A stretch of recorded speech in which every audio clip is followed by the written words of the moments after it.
Tonight on Cronkite News, the first presidential debate between Democratic nominee Vice President Kamala Harris and Republican nominee former President Donald Trump.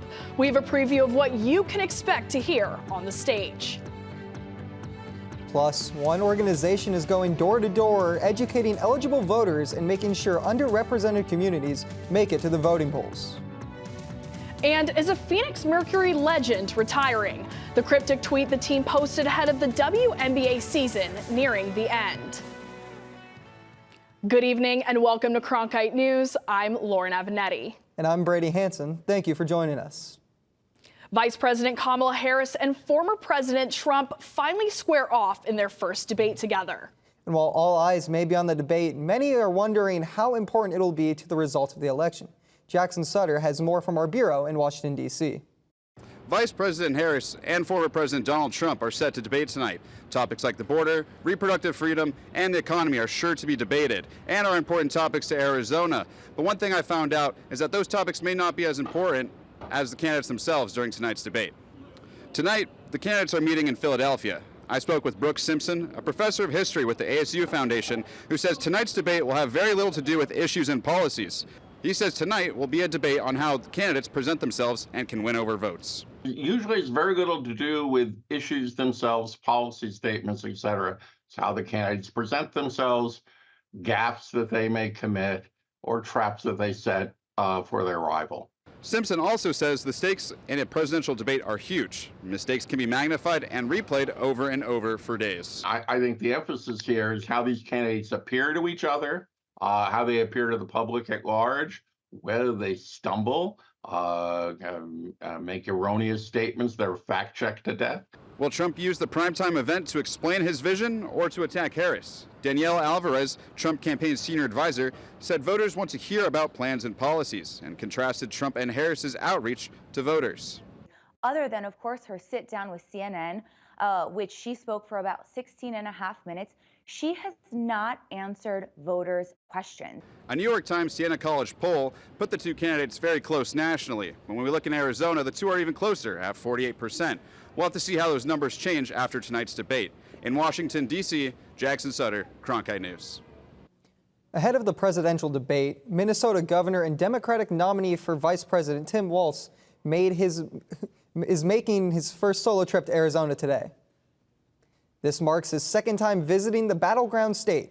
Walz is currently on a trip through the Sun Belt. He was just in Reno and Las Vegas before making the stop in the Valley today.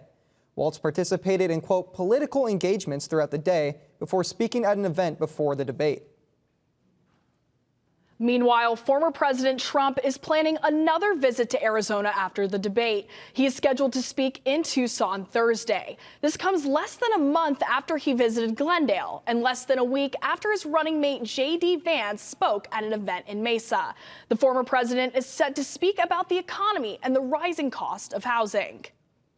Undecided voters are a hot commodity in Arizona for this election season. A number of Arizona advocacy groups are working together to engage underserved communities in the upcoming election. Cronkite News reporter Alyssa Firestone joins us in the newsroom to share how they are reaching voters. With less than 2 months before the presidential election, Arizona is playing a key role in deciding who gets the top spot. Both Democrats and Republicans are competing to win over undecided voters. And at least in some cases, they are going voter to voter.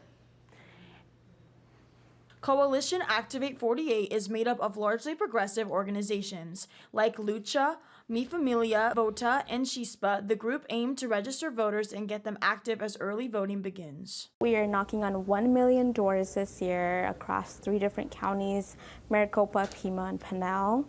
And collectively as a coalition, we are knocking on over 3 million doors. The coalition plans on focusing on communities whose voices they believe haven't been as vocal in elections. Black people's doors, brown people's doors, indigenous people's doors. We're making sure that they're all engaged, right, across the state, because these are the communities that historically have also not been engaged in the elections, right? Latinos are the second largest racial or ethnic voter group in Arizona, making up nearly a quarter of all eligible voters, according to UCLA's Latino Institute of Politics and Policy. Chispa is making an effort to target this large voting group. We want to make sure that voters understand that what every election means for them, for their families, and how to best access the information to make the decisions for those elections as well. The Activate 48 coalition say they have trained over 400 people to do voter outreach throughout the state. People who are working with our organizations are excited to talk to the community and educate the community. And community members, they're receiving phone calls, text messages, they're seeing commercials, but there's nothing like a face-to-face conversation. While the group does discuss issues like immigration and health care during outreach, their overall goal is to be educated, eligible voters during the election process. In the newsroom, Alyssa Firestone, Cronkite News. More than 100 years ago, Congress officially recognized Native Americans as U.S. citizens. But for decades after that, states continued to block indigenous people from voting. In states from Nevada to Montana, advocates continue to work to improve access to voting and democracy in these communities. News 21's Danny Ingram has the story. We're just going to drop some information off. We help people get registered to vote and encourage them to get out to the polls. I'm always explaining that organizing in Indian country is, we're literally at the grassroots still. We're just trying to get people to register to vote. It's not a tradition. It's not really part of our culture. It's not really talked about in homes. A lot of it we talk about that if you start getting involved in voting and democracy, then we can start building power in our communities, and that will start affecting policies and decisions made for us. We are a very rural area. Our nearest grocery store is about 30 miles away. So it has been difficult in the past years to sustain ourselves adequately. We still don't have adequate electricity, internet, broadband. We are very lucky to take voting very seriously here. It's taken a lot of advocacy and education to our people. We have had our own polling location for many, many years. I see that there are still no polling locations on certain reservations. There are no translators at polling locations. There are places in Lake Tahoe where a resident of the state can pick from 3 different polling stations. They can walk to them, whereas our relatives out in Yamba, right, the Yamba Shoshone Reservation, they have to drive at least 4 hours on election day in order to cast their ballot. There are 83,000 Native Americans who are eligible voters in this state. And that is really sinking in as folks are running for office. They now understand that there's this contingency, there's an interest group, the First People of this land, who have this very, very large voting bloc. It is the one time communities who perhaps have been here since time immemorial can have a real impact and can have their voices move the needle enough to change the outcome of an election. There is so much validity in one vote matters. It really does make a difference. And we remind our tribal citizens that after decades and decades of being marginalized, undisputably, when we get to vote, that is a day when we are equal. We are all equal. Things are definitely improving, but don't be fooled. We have a lot of work to do. We still have a lot of work to do. In 2020, Joe Biden beat Donald Trump in Arizona by just over 10,000 votes, and many credit increased turnout among Native Americans as a key factor. Secretary of State Adrian Fontes told News 21 that a lack of funding remains one obstacle to access. Coming up next, big-name coaches visit the Valley. These Division I coaches are here for Pro Day at Arizona Campus Prep. This annual event gives future collegiate and professional prospects a chance to showcase their skills. More on that after the break. Plus, cooler weather is finally coming. Stay tuned for your full forecast.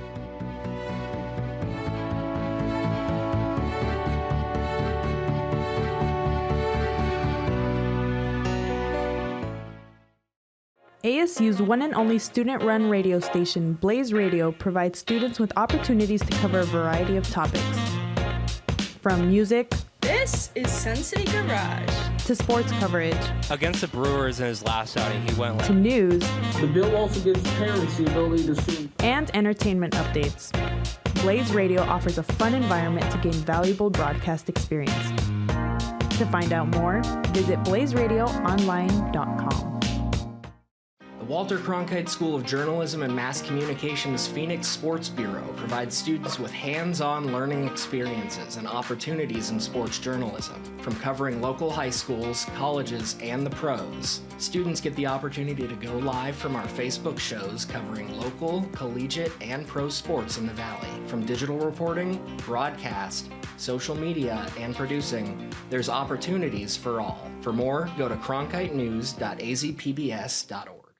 Innovation at the Walter Cronkite School is pushing the boundaries of traditional journalism. Storytelling has evolved over the years. This is part of that evolution. Students in the Innovation and Entrepreneurship Lab are using emerging technology to create scenes in augmented and virtual reality, coding playable games, and bringing the audience into the story. They're only limited by their imagination and their willingness to learn. Find out more at cronkite.asu.edu.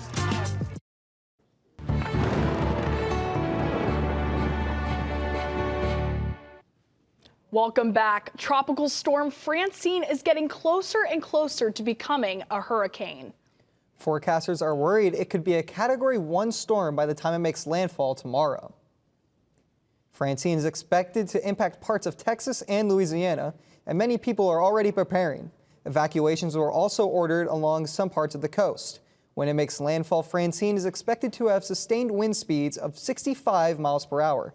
This is the 6th named storm of the hurricane season. And the airport fire in California is still burning in Orange County. 3 firefighters were taken to the hospital with heat and smoke-related injuries. 1,400 home evacuation orders are in place, and 1,900 acres of land have been scorched. Back here in the Valley, it is going to stay hot for the remainder of the week. However, hope is on the horizon with a cool down on the way. Amon Abraham shows us now from the Cronkite Weather Center what we can expect. Hi, welcome to our evening forecast. We will see these temperatures finally decline as we get to 96 degrees by 10 p.m. this evening. It is a very nice low temperature that we haven't seen in a while. Speaking of low temperatures, we will start to see those declines up north by Grand Canyon and the Flagstaff. We will see 45 and 50 degrees. Now we head on over to our high temperatures, which they are a little bit lower up north, but when it comes to Phoenix, it is still in those triple digits. We're seeing 109 degrees in Phoenix. However, in Yuma, it is still 110 degrees, which I didn't think it could be any hotter. Now we get into our future forecast, which we won't see a whole lot of change anytime soon. There won't be any rain, storms, or much of clouds either as well. We get into our 8-day forecast, and we are going to see those triple digits. It is going to be 108 to 105 Wednesday through Friday. However, when we get into the weekend, we'll finally see that decline. We will see on Saturday and Sunday is where the shift starts to begin. Sunday will be 99 degrees, but as we get throughout the week to Wednesday, it'll be 94 degrees with a low of 70, which is actually below average, which is a nice change of speed considering it has been triple digits very, very often this summer. The state of Arizona has become fertile recruiting ground for college basketball coaches, and one of the programs rich in talent is AZ Compass Prep. I visited the program in Chandler when the team recently held their annual pro day. Success has been synonymous in recent years with Arizona Compass Prep in Chandler, and that is why dozens of college coaches, including John Calipari of Arkansas and Bruce Pearl of Auburn, were on hand for the program's annual pro day to get an up-close look at the newest rising stars. Our motto here is we want to produce pros, so being able to get coaches in here during the live period and being able to showcase your skill set for us is very important. Days like this exemplify the Arizona Compass Prep program, where they are preparing their players to be at their best, both on and off the court. To their players, the dedication and drive of each individual is what makes the team so different. At the end of the day, this is NIBC. Like, this different. You gotta have it. You gotta bring a dog. You gotta bring a dog with you. Like, you gotta have that type of motive. You know, a regular public school, you're going to school, and after school, you're going home, and here you got this and that and that and that, and you got to go home and you got to do it again. So it's just teaching you how to follow a schedule. Arizona Compass Prep is known for producing elite basketball players, with two of their newest additions being Caden and Kayla House. Now, the House family is no stranger to greatness on the court, as the twins' dad, Eddie House, is the all-time scorer for Arizona State University and an NBA champion with the Boston Celtics. Well, it's just like in our blood, you know, just everyone plays basketball. It's fun. Like, we play all sports, obviously, but like basketball is just the main one. Like, we just try to go pro in and like just focus on it. The House twins' strive for success is ultimately what made Arizona Compass Prep their new home. It's good to play with other great prospects, so like you could develop your game. You know, going against them in practice every day, just making each other better, just is good competitiveness. The Dragons have several players ranked in the top 100 nationally in the 2025 and 26 classes, who one day hope to have their own banners hanging on the gymnasium's walls. Coming up next, Arizona football has had a long-standing tradition of honoring and embedding Polynesian culture into its program. Head coach Brett Brennan and several players have been spotted wearing traditional Hawaiian leis at media days and before games. These leis were a gift from the mother of Wildcats wide receiver Tedoraroa McMillan. Their story is next. 2, 1. Coming up on the cut. Coming up on the cut. Coming up on the cut. How students can build their broadcast journalism portfolio with opportunities to learn more about on-air reporting and studio production.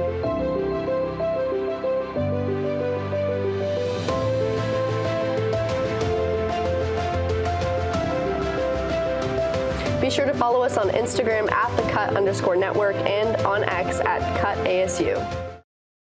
What Cronkite News means to me is opportunity.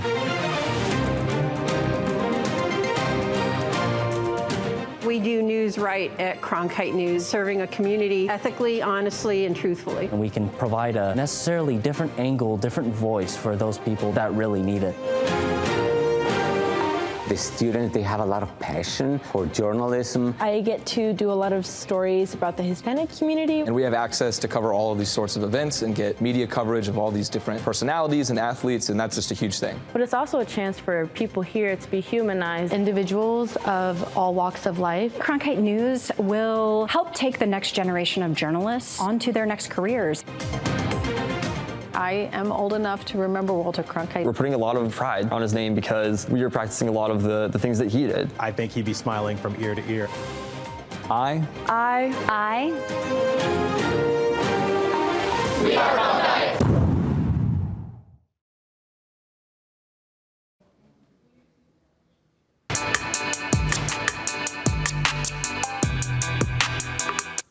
Welcome into the Cronkite Sports Report. I'm Ann Perry. The Phoenix Mercury announced a ticketing promotion revolving around star guard Diana Taurasi. The cryptic message shared on social media has drawn attention to the fact that this season may be Taurasi's last.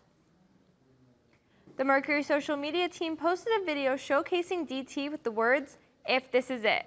Taurasi signed a 2-year contract in 2023, making her a free agent at the end of this season.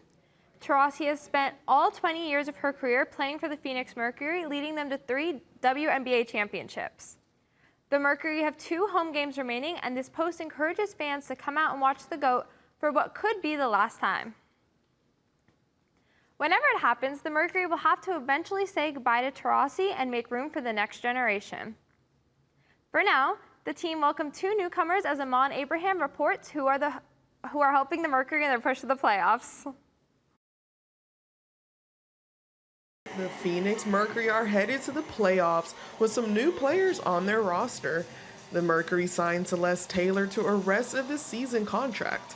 The rookie was drafted this year to the Indiana Fever and now has found a place in the Valley surrounded with veteran players.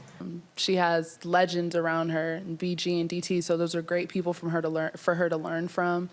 And I know it's tough being a young point guard trying to lead a team with such great players, but I think she's doing a great job. Taylor made a name for herself in college basketball, being a 3-time FIFA World Cup gold medalist with USA Basketball, and she was ranked first in steals in the Big Ten. Offensively, she does a good job. She understands spacing. She's a really good cutter on BG's post-ups, but we've been very pleased with her. Taylor has been embraced by the team and veteran players like Natasha Cloud. During the Mercury's victory against Atlanta Dream, Cloud tweeted on her X account, "She's Celeste Taylor, that's all her." The win against the Dream was a big game for Taylor as she contributed to clinching the team a spot in the playoffs. This is a place that took a chance on me and believed in me, all the way through the line from the players to the staff to the front office. And so just being able to come in and feel wanted and feel like there's ways that I can impact the game and be given that opportunity, I'm very, very, very grateful. Taylor is not the only player that has been added to the Mercury roster. Amy Atwell has also been signed this month as the Mercury continue to push towards a deep playoff run. In Phoenix, Iman Abraham, Cronkite News. The Phoenix Mercury's final 4 games of the regular season will be against the Connecticut Sun, the Chicago Sky, the Los Angeles Sparks, and the Seattle Storm. And only 2 of the 4 remaining games are at home. Phoenix has clinched a playoff spot and currently sits 7th in the WNBA standings. If you've watched Arizona football these first 2 weeks, you will have noticed head coach Brent Brennan wearing a lei in his post-game press conference. It's a nod to the team's deep connection to its Polynesian players and culture. Our Jack Bartlett has more on the football program and its roots to the Pacific Islands. The Polynesian culture has been embedded into the Arizona football program for nearly 30 years. It will continue under the new leadership of head coach Brent Brennan, who has been exposed to the heritage for most of his life. So I think for me, my experience with that culture goes back to when I played in high school and college. You know, so that runway has given me great insight into that, and that will always be part of us. As Brennan said, it's about family. Wide receiver Tetaroa McMillan's mom traveled to Las Vegas for Big 12 Media Day to present the team with leis and added that the team has embraced the city of Tucson to strengthen their brotherhood. Man, you know, the community is what makes Arizona football run in the first place. You know, you got to start somewhere, and the city of Tucson is where we got to start. The Wildcats are also proud of their heritage and hope to inspire the younger Polynesian generations. It's a blessing. It's something that I'm honored to kind of have that reputation. And just for all the little Polynesian kids kind of looking up to me, as well as Filipino kids, it's a blessing. McMillan added that there were over 20 Polynesian players on the roster last season and believes that the culture is big on loyalty in addition to family values. He said that this mindset and cultural phenomena is instilled in everyone inside the football facilities. In Las Vegas, Jack Bartlett, Cronkite News. ASU Football is preparing to hit the road for the first time this season to battle a tough Texas State team. The team is having early success as they moved to 2-0 this past weekend. Now they have their first road test and the extra challenge of a short week as they hit the field again on Thursday night. The message this week for Kenny Dillingham's squad has been clear. Getting out to a fast start and playing ASU brand of football is the key to another victory this week. I mean, we love challenge. We step up for the challenge. Each week we've been challenged, so it's just a matter of just continue to accept the challenge, because that's all this season is about, really. I mean, they doubt us from the beginning, and they're still gonna doubt us. And we don't want people to jump on the train now. We just want them to keep down us so we can just keep proving people wrong, keep moving, and keep showing what ASU football's about. It's not gonna be an easy game, and these guys, I'm hoping all my teammates understand that, and that, you know, they're one of the best FBS mid-major teams in the country, so we can't take this lightly. And I'm confident in our guys, and I'm not too worried, but we got to understand that it's not just a game we can walk all over. ASU football kicks off against Texas State at 4:30 Arizona time on Thursday. That's it for the Cronkite Sports Report. Back to Lauren and Brady. Thanks, Ann. Well, we're not done quite yet. That's right, Brady. We have one more adorable story for you after a quick break. And this story involves 2 lion cubs that are in need of your help. Find out why when we return. What? Coming up on the cut. Coming up on the cut. Coming up on the cut. How students can build their broadcast journalism portfolio with opportunities to learn more about on-air reporting and studio production.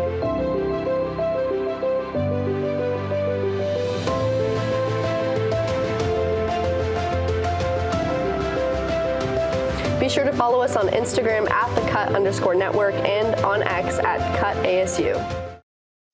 What Cronkite News means to me is opportunity.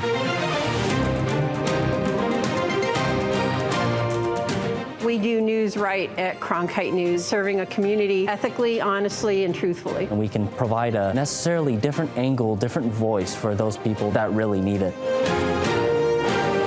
The students, they have a lot of passion for journalism. I get to do a lot of stories about the Hispanic community. And we have access to cover all of these sorts of events and get media coverage of all these different personalities and athletes, and that's just a huge thing. But it's also a chance for people here to be humanized. Individuals of all walks of life. Cronkite News will help take the next generation of journalists onto their next careers.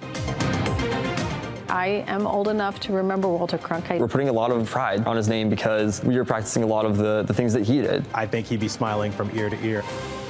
I. We are Cronkite.